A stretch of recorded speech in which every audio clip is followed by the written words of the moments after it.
অভাবের সংসারে হাল ধরতেই স্টিয়ারিং হাতে তুলে নিলেন প্রতিমা পোদ্দার। সমাজের এই বিশ্বাসকে বুড়ো আঙ্গুল দেখিয়ে হাওড়া নিমতা রুটে বাস চালাচ্ছেন প্রতিমা। হ্যাঁ, দীর্ঘ 18 বছর ধরে নিমতা হাওড়া রুটে বাস চালিয়ে সংসার চালাচ্ছেন বাংলার এই লড়াকু মহিলা। কি শুনে চমকে উঠলেন তো? একজন মহিলা হয়ে, তাও আবার বাস চালক। প্রতিমা পোদ্দার লড়াইয়ের আরেক নাম। কেন বলছি লড়াইয়ের আরেক নাম? সেটা জানার জন্য আজকের এই ভিডিওটা আপনাকে শেষ অবধি দেখতে হবে।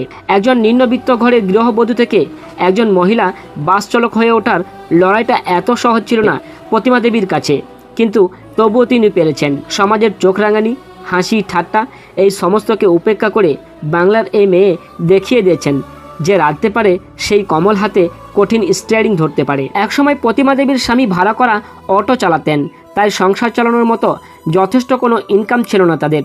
তাই প্রতিমা দেবী নিরুপায় হয়ে বেছে নেয় এই বাস চালকের পেশা।